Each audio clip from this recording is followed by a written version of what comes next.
오늘 우리에게 주신 하나님 말씀은 에스겔 23장 36절에서 49절까지의 말씀입니다. 구약 성경 1186면에 있습니다. 에스겔 23장 36절에서 49절까지의 말씀 교독하시겠습니다. 여호와께서 또 내게 이르시되 인자야 내가 오홀라와 오홀리바를 심판하려느냐 그러면 그 가증한 일을 그들에게 말하라. 그들이 행동하였으며 그를 전에 붙였으며 또 그 우상과 행동하며 내게 낳아준 자식들을 우상을 위하여 화재로 살랐으며 이 외에도 그들이 내게 행한 것이 있나니 당일에 내 성소를 더럽히며 내 안식일을 범하였도다. 그들이 저녁을 드려 그 우상에게 드린 그 날에 내 성소에 들어와서 거역하였으되 그들이 내 성전 가운데에서 그렇게 행하였으며 또 사절을 먼 곳에 보내 사람을 불러오게 하고 그들이 오매 그들을 위하여 목욕하며 눈썹을 그리며 스스로 단장하고 화려한 자리에 앉아 앞에 상을 차리고 내 향과 기름을 그 위에 놓고 그 무리와 편히 짓거리고 즐겼으며 또 광야에서 잡류와 술 취한 사람을 청하여 오매 그들이 팔찌를 그 손목에 끼우고 아름다운 관을 그 머리에 씌웠도다. 내가 은행으로 세한 여인을 가리켜라 하노라 그가 그대로 그들과 비슷하여하는도다.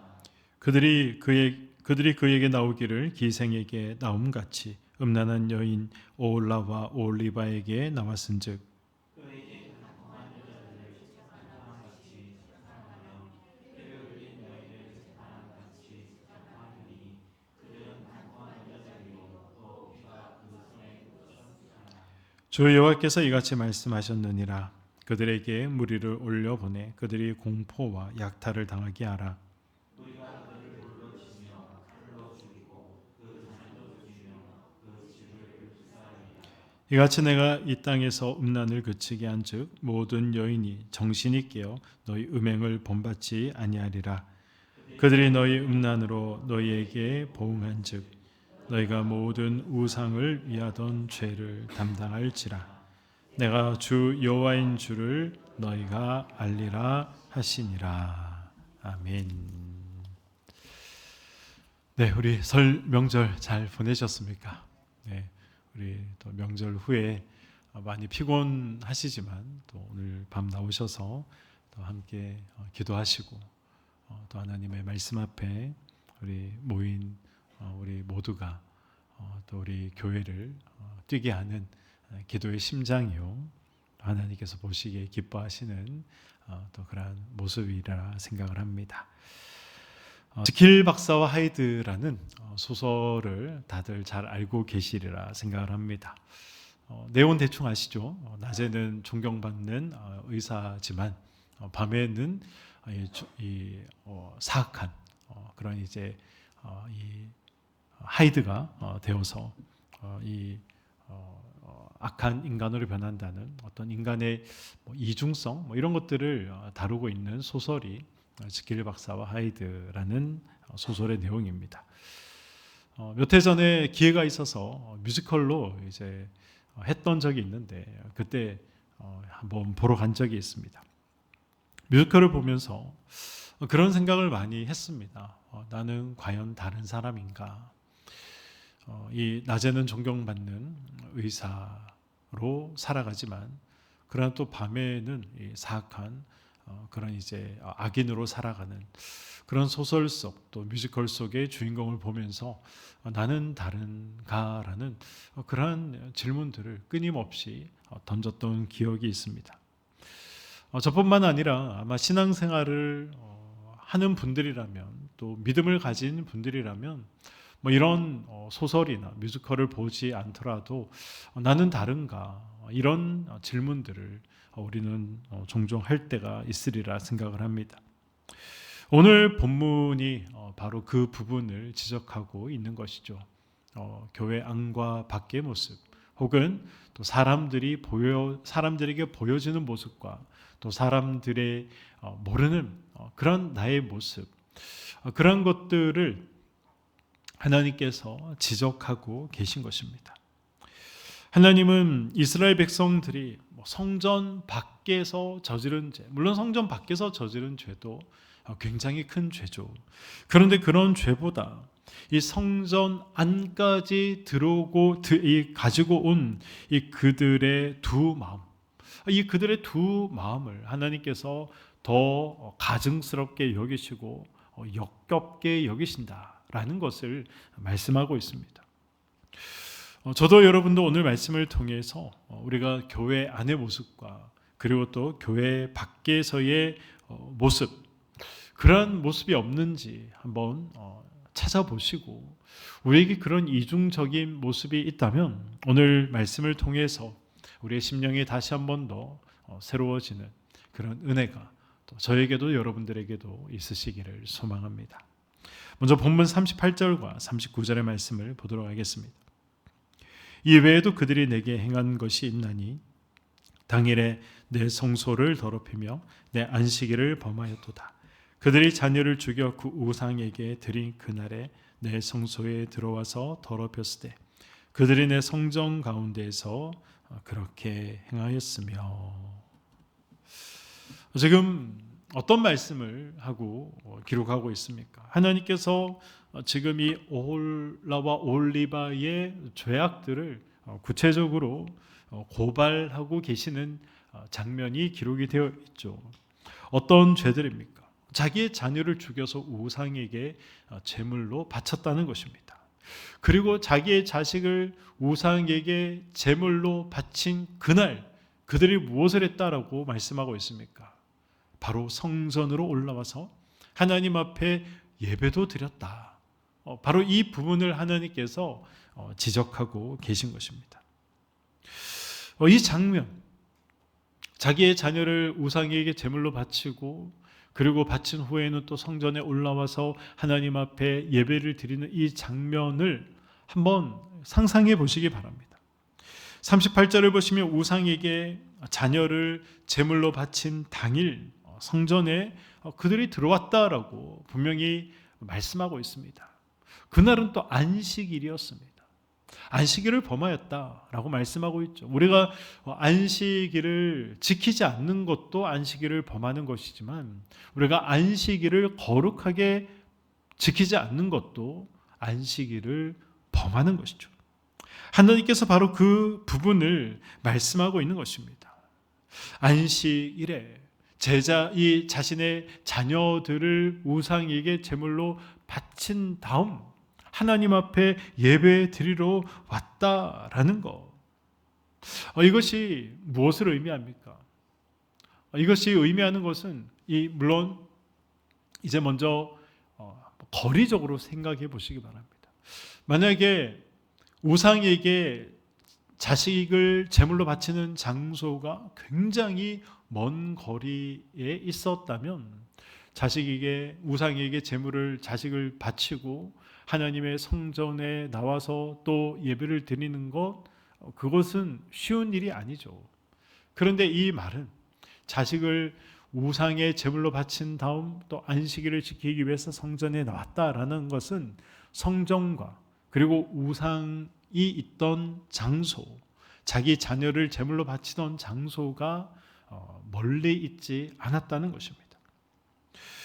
이 자녀를 우상의 제물로 바쳤던 장소가 어디입니까? 물론 오늘 본문에는 그 장소가 어디다라고 기록되어 있지 않습니다. 그리고 에스겔에도 그 장소가 어디다라고 기록되어 있지 않습니다. 그런데 예레미야 7장과 32장을 보시면 그 장소가 흰놈의 골짜기였다라고 기록하고 있습니다. 성전 이 남쪽 성벽, 이 예루살렘 성벽 남쪽에 있었던 바로 골짜기, 거기가 바로 흰놈의 골짜기죠. 우리가 지난 주일에 이 아간이 죄를 범해서 이 심판받았던 것, 거기가 흰놈의 골짜기지 않습니까? 바로 그 골짜기에 이 우상을 섬기던, 자기 자녀를 제물로 바치던 이 장소가 거기에 있었던 것이죠. 이 흰놈의 골짜기는 예루살렘 성전이 있던 곳과 거리가 직선 거리를 한 600m밖에 되지 않았다고 합니다. 걸어서 10분 남짓 걸리는 그런 가까운 곳에 성전도 있었고, 그리고 또 우상을 섬기던 그러한 장소도 있었던 것이죠. 거기에 어떤 우상이 있었습니까? 몰록 혹은 몰렉이라는 그러한 우상이 흰놈의 골짜기에 있었습니다. 사진을 한번 띄워주시죠. 사진을 한번 보시면 이게 이 몰록 혹은 몰렉이라고 하는 우상의 모습입니다. 얼굴은 계속 한번 띄워주시면, 이 얼굴은 황소의 형상이고 몸은 인간의 형상이죠. 이걸 이제 뭘로 만들었냐? 청동으로 만들었습니다. 그리고 이제 이 뱃속은 뚫려 있고 공간이 있고 거기에 이제 불을 지폈던 것이죠. 불을 지피면 청동으로 만든 저 우상이 어떻게 되겠습니까? 벌겋게 달아오르는 것입니다. 사진 잘 보이시는지 모르겠지만 이 팔을 보시면 이렇게 팔을 뻗고 있습니다. 수평으로 뻗고 있는 것이 아니라 약간 비스듬하게 기울어지도록 이렇게 뻗고 있는 것이죠. 거기에 불을 막 때우고 어떻게 하느냐? 자기 자녀를 그 벌겋게 달아오른 팔 위에 올려두는 것이죠. 한번 생각해 보시기 바랍니다. 어떻게 되겠습니까? 아이가 살려달라고 죽겠다고 뜨거워서 발버둥 치다가 팔 모양이 이렇기 때문에 결국은 대굴대굴 굴러서 불구덩이 안으로 빠지게 되는 것입니다. 그것이 이 몰렉이라고 하는 이 우상에게 자기 자녀 인신 제사를 드릴 때 취했던 방법이었습니다. 이 과정은 끔찍하죠. 생각만 해도 끔찍합니다. 특별히 끔찍한 것은 소리였습니다. 아이가 불에 타면서 이 처절하게 살려달라고 하는 그러한 비명 소리는 상상을 초월할 정도로 고통스러운 그런 소리였습니다. 그러나 이 비명 소리를 부모들이 듣지 못하도록 하기 위해서 이 제사장들이 어떻게 하느냐 하면 북을 요란하게 쳐댔습니다. 흰놈의 골짜기, 성경에 보시면 흰놈의 골짜기에 다른 이름이 있습니다. 혹시 무엇인지 아십니까? 도벳이라는 이름입니다. 도벳. 아마 들어보셨으리라 생각을 합니다. 도벳의 뜻이 뭐냐? 북이라는 뜻입니다. 거기서 자녀를 이 제물로 바치면서 자녀의 그 비명소리, 울음소리, 그 고통스러워하는 소리들을 이 북소리에 파묻기 위해서 북을 요란하게 쳐댔던 것이죠. 그래서 이 북이라는 의미를 가지고 있는 도벳, 그 도벳이 흰놈의 골짜기의 또 다른 지명이 되었던 것입니다. 더 충격적인 사실은 부모들의 태도였습니다. 이 고대의 기록에 따르면 부모들이 자기의 자식을 몰렉에게 바치는 것은 굉장히 숭고한 일이고 굉장히 좋은 일이기 때문에 자기 자녀를 바치면서 고통스러워하는 표정이나 눈물을 흘리지 않아야 이 몰렉 신이 기쁨으로 받아준다. 그렇게 생각해서 억지로 노래를 부르기도 하고 춤을 췄다고 합니다.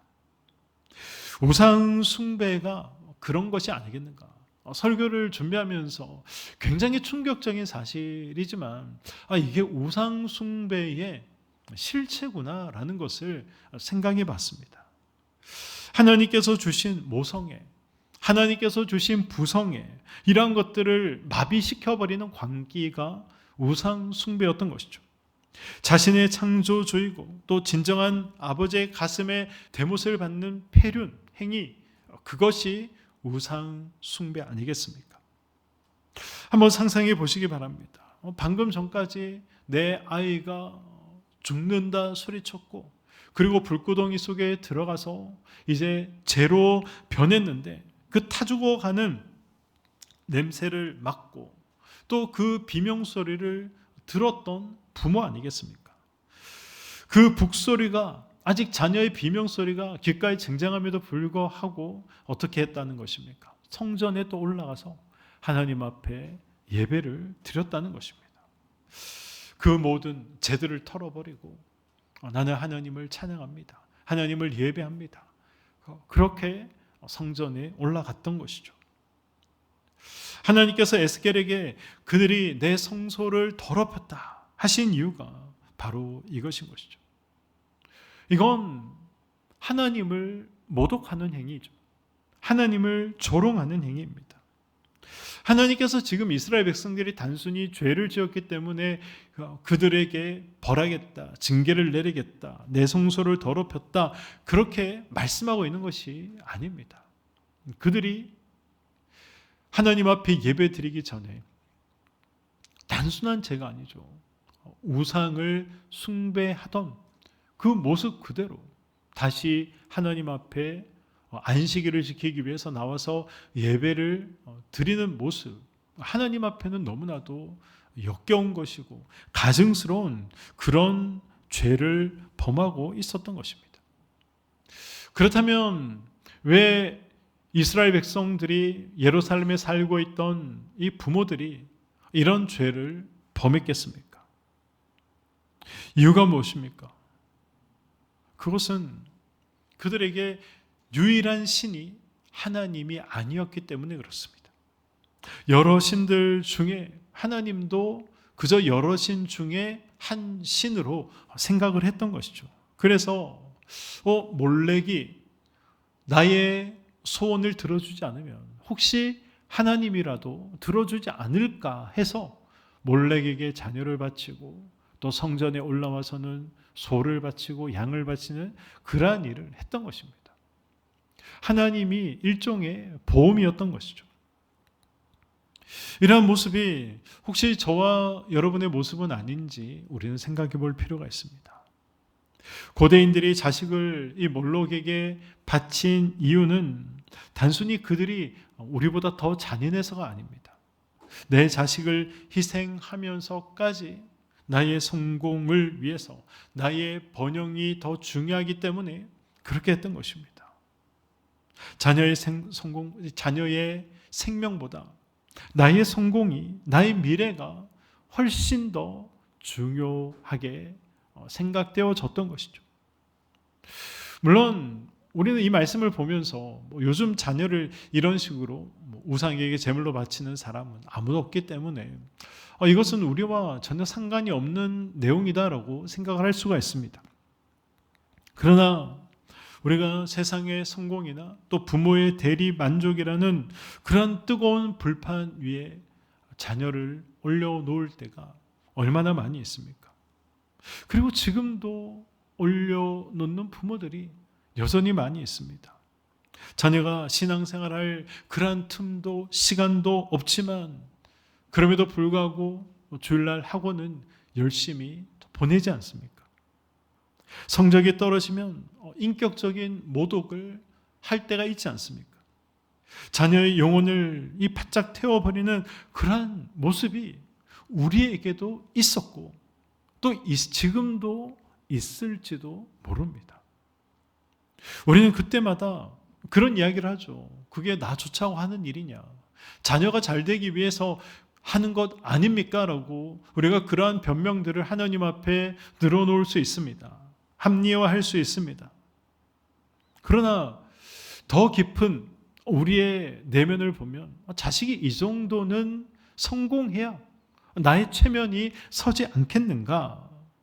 그런 우리의 부모의 탐욕이 그 가운데 포함되어 있는 것이지 않겠습니까?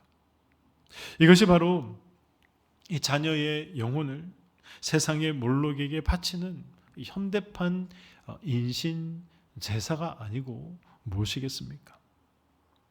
이 몰록 제사 때 아이의 비명을 듣지 않으려고 이 큰 북을 울려댔던 것처럼 우리도 양심의 소리, 성령 하나님께서 우리에게 말씀하시는 그 소리를 듣지 않기 위해서 우리도 때로는 세상의 소음을 많이 키울 때가 있습니다.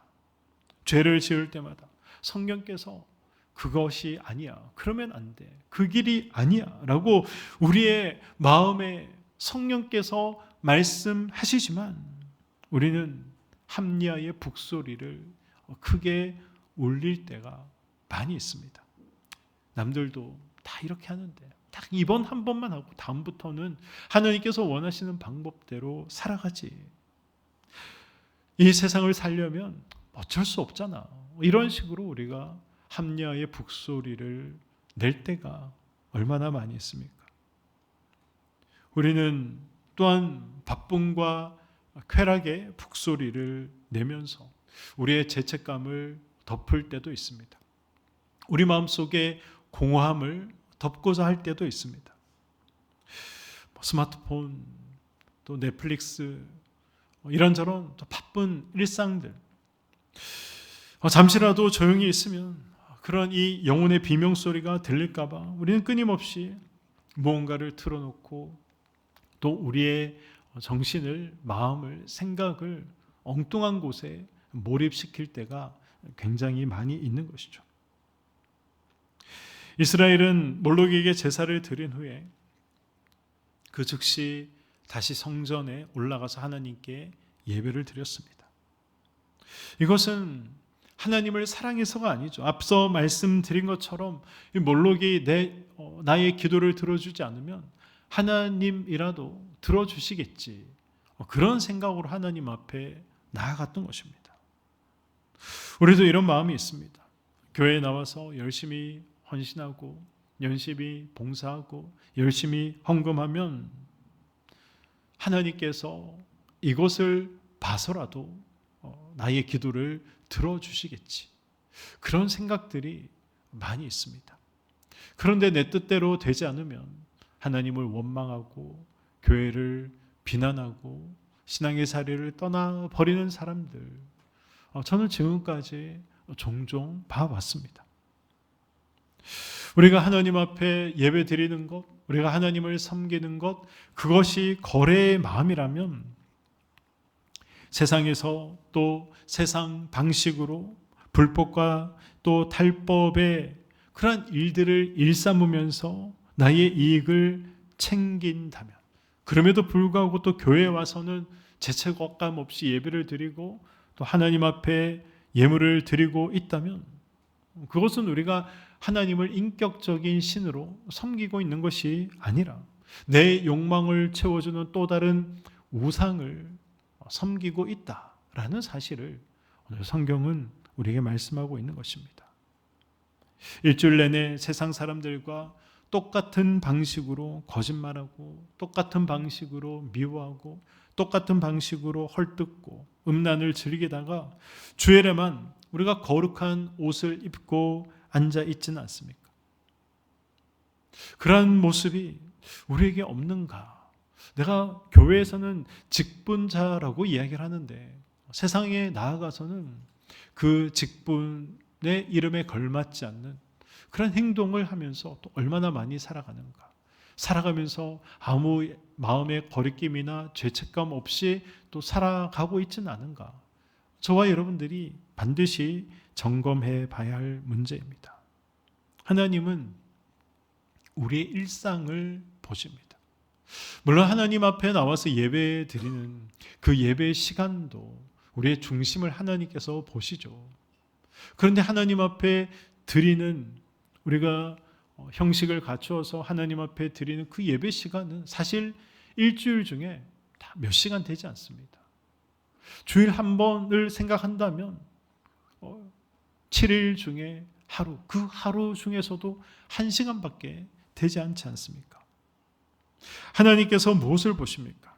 하나님은 저와 여러분의 일상의 삶을 보십니다. 그 일상의 삶, 그 삶의 현장에서 저와 여러분들이 거룩한 삶을 위해서 우리가 노력하지 않고 발버둥 치지 않는다면 하나님께서 우리가 주일날 하나님 앞에 나와서 예배드리는 그 예배 기쁨으로 받지 않으십니다.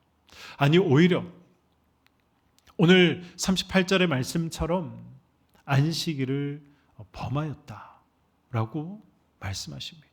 우리의 몸은 예배 자리에 나와 있는데 그럴듯한 옷을 갖춰 입고 하나님 앞에 예배는 드리고 있는데 하나님이 너는 지금 안식일을 범하고 있다. 거룩한 주일을 범하고 있다. 라고 말씀하고 있는 것입니다. 우리는 그러한 행위가 하나님을 모독하는 행위다라는 것을 기억하고 두려워할 필요가 있습니다. 예배는 주일 9시, 주일 11시에 시작하지만 내가 예배자다라는 이 사실은 언제 증명되는 것입니까? 월요일, 우리의 일상이 시작할 때 삶의 현장에서 우리가 예배자라는 사실이 증명되는 것입니다. 40절 이하를 보시면 이들은 먼 곳에 사절단을 불러들여 목욕하며 눈썹을 그리며 스스로를 단장했다, 이렇게 기록하고 있습니다. 이것은 무엇을 의미하는 것입니까? 물론 진짜 외적으로 치장을 열심히 했다라는 것도 그런 의미로 말씀하고 있는 것이긴 하지만 영적인 간음을 이야기하는 것이죠. 하나님이 주신 아름다움, 하나님이 주신 그러한 자원들, 그걸 사용해서 그것을 어디에 사용하고 있습니까? 세상 권력자들을 유혹하는데 그러한 것들을 사용하고 있다는 것입니다. 특히 43절을 보시면 이런 기록이 있죠. 내가 음행으로 쇠한 여인을 가리켜 말하노라. 그가 그래도 그들과 비차 행음하는도다. 음행으로 쇠한 여인. 이 43절에서 음행으로 쇠한 여인이라고 기록되어 있는데 어떤 의미입니까? 이 원어의 뉘앙스를 잘 살려서 말하면 이런 의미가 됩니다. 늙어서 기력이 다 쇠하고 다 빠졌음에도 불구하고 음행을 멈추지 않는 여자. 그것이 바로 음행으로 쇠한 여인이라는 말씀의 의미입니다. 무엇을 의미합니까? 죄에 중독되면 그만큼 무섭다는 것이죠. 끊어내기가 힘들다는 것입니다. 우리는 나이가 들면 욕심도 없어지겠지, 나이가 들면 죄도 범하지 않겠지, 그런 이야기들을 종종 하지 않습니까? 생각할 때가 있습니다. 지금보다 더 나이가 들면 내가 더 거룩하게 살 수 있겠지 라는 생각을 우리가 할 때가 있습니다. 그러나 성경은 그렇지 않다라고 지금 말씀하고 있습니다. 습관이 되어버린 죄, 그래서 마음 깊이 뿌리 내리고 있는 그 죄들, 그것은 죽을 때까지 사라지지 않는다는 것이죠. 오히려 나이가 들면 들수록 더 고집스러워지고 더 추하게 죄를 탐하게 된다는 것입니다. 지금 끊지 않으면 영원히 끊을 수 없습니다. 지금 우리가 막지 않으면 영원히 막을 수 없다라는 사실을 그리고 오늘 말씀을 통해서 기억해야 하는 것이죠. 더 나이 들면 회개하고 잘 믿을 수 있을 거야. 그런 생각은 헛된 소망이고 헛된 상상입니다. 지금 끊지 못한 은밀한 죄, 지금 끊어내지 못한 중독의 죄, 지금 끊지 못한 그런 어떤 습관적인 거짓들은 지금 끊어내지 않으면 저와 여러분 모두가 43절에 기록되어 있는 늙어서도 추악의 죄를 탐하는 자, 그런 자가 되어버리고 마는 것입니다. 거룩은 어느 날 갑자기 하늘에서 뚝 떨어지는 것이 아니죠. 예수를 믿자마자 우리가 완벽하게 거룩해지는 것이 아닙니다. 예수를 믿으면 이제 시작하는 것이죠. 거룩을 하나님께서 원하시는 그 거룩의 기준까지 도달하기 위해서 우리가 쉼없이 달려가야 하는 것입니다. 매일매일 이 죄와 피 흘리기까지 싸워야 하는 그러한 이 고군분투하는 모습이 저와 여러분들에게 있어야 하는 것입니다. 그것을 통해서 거룩이 만들어지고 다듬어지는 것입니다. 오늘 이 시간이 저와 여러분들이 끊어내지 못하고 있는 혹시 그런 죄의 고리가 있다면, 그런 죄의 뿌리가 있고 또 죄의 중독이 있다면 끊어내시기를 소망합니다. 우리가 거룩한 습관으로 늙어가지 않으면 우리가 추하게 늙어갈 수밖에 없습니다. 결국 하나님은 심판하시죠. 47절 말씀입니다. 무리가 그들을 돌로 치며 칼로 죽이고 그 자녀도 죽이며 그 집들을 불사르리라. 돌로 치고 칼로 죽이겠다. 그렇게 말씀하고 있습니다. 그런데 왜 하나님께서 이렇게 심판하십니까? 심판의 목적이 중요합니다. 48절 말씀입니다. 이같이 내가 이 땅에서 음란을 그치게 한즉 모든 여인이 정신이 깨어 너희 음행을 본받지 아니하리라. 아멘. 정신을 깨우기 위해서, 그래서 그 음행을 본받지 않도록 하기 위해서 하나님께서 심판하신다라고 말씀하고 있는 것입니다. 그리고 결론은 무엇입니까? 49절 말씀입니다. 그들이 너희 음란으로 너희에게 보응한즉 너희가 모든 우상을 위하던 죄를 담당할지라. 내가 주 여호와인 줄을 너희가 알리라 하시니라. 이 죄를 끊어내는 것, 그 하나님께서 죄를 끊어내시기 위해서 이스라엘 백성들을 징계하시지 않습니까? 이 환부를 수술칼로 도려내는 것 같은 그러한 고통이 있지만 그럼에도 불구하고 살리기 위해서 환부를 도려내듯이 이스라엘 백성들을 살리기 위해서 죄를 끊어내는 그러한 이 아픔들을 이스라엘 백성들에게 주시겠다는 것입니다. 그렇게 수술하시는 이유가 무엇입니까? 하나님께서 여호와인 줄 우리가 알도록 그것이 목적이다라고 말씀하고 있는 것이죠.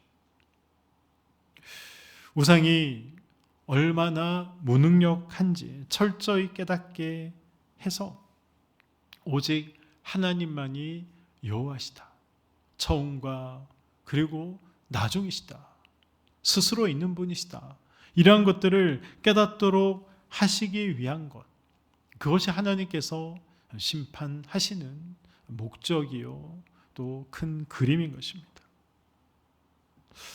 혹시 지금 이해할 수 없는 그러한 어려움 중에 계신 분이 계십니까? 내가 믿었던 것들이 무너지고 혹시 사람들로부터 그래서 수치를 당하고 계신 분이 계십니까? 그럼에도 불구하고 낙심하지 마시기 바랍니다. 하나님께서 저와 여러분들의 삶에 붙어있는, 덕지덕지 붙어있는 세상의 때, 그리고 나도 모르게 섬기고 있던 그러한 우상들을 제거하고 계신 중입니다. 하나님이 나를 포기하지 않았다라는 확실하고 명백한 증거이기도 한 것이죠. 아플 때 우리가 비명소리를 지를 수밖에 없습니다. 아프면 비명을 질러야죠. 그러나 그 비명소리가 하나님을 원망하는 소리가 아니라 주님, 제가 잘못했습니다. 다시 한번 저에게 기회를, 하나님을 위해서 살아갈 수 있는 그러한 기회를 허락하여 주시옵소서. 이제 주님만 바라보겠습니다. 이런 이 목소리가 저와 여러분들에게 나와야 하는 것입니다. 하나님의 매는 아프지만 그 매가 우리를 깨우는 것이고 그 매가 우리를 살리는 것입니다. 오늘 말씀을 맺도록 하겠습니다. 우리가 지난 3주 동안 살펴본 에스겔 23장은 두 자매의 이야기를 다루고 있습니다. 비유로 말씀하고 있는 것이죠. 그리고 오늘 말씀은 이제 그 두 마음을 또한 말씀하고 있습니다. 성전에서는 거룩한 예배자지만 세상에서는 나의 탐욕을 위해서 우상 숭배를 일삼는 그러한 모습이 이스라엘의 모습이요 또 너희들의 모습이다라고 오늘 성경은 말씀하고 있습니다. 이런 이중적인 모습이 오늘 말씀을 통해서 하나님께서 깨닫게 하시고 내 안에 계신 성령 하나님께서 말씀하고 계신다면 오늘 이 밤에 우리는 철저하게 회개해야 합니다. 예배당에서 아멘이 예배당 밖에서의 순종으로 이어져야 하는 것이죠. 하나님은 늙어서도 이 죄를 끊지 못하는 그런 추한 모습이 아니라 날이 갈수록 더 거룩해지고 더 순결한 하나님의 신부로 저와 여러분이 살아가기를 원하십니다. 오늘 이 사실을 기억하시고 나는 예배당 안에서의 모습과 예배당 밖에서의 모습이 어떠한가? 성도들에게 비춰지는 모습과 세상 사람들에게 비춰지는 모습은 어떠한가? 혹시 내가 일주일 동안 살아가면서, 한 주를 살아가면서 몰록에게 열심히 엎드려 절한 후에 또 주일이 되어서는 하나님 앞에 나와서 하나님을 예배합니다 라고 말하고 있지는 않은가? 이러한 모습들, 성령께서 깨닫게 하신 모습들이 있다면 저와 여러분 모두 회개하시고 우리가 하나님 앞에 거룩한 하나님의 백성들로 살아가기를, 그런 이 피 흘리기까지 죄와 싸우는 그러한 모습이 우리에게 있고 또 죄와 싸우는 그 싸움이 포기되지 않고 끝까지 싸움을 이어나가는 우리의 모습이 되기를 주님의 이름으로 간절히 축원드립니다. 아멘.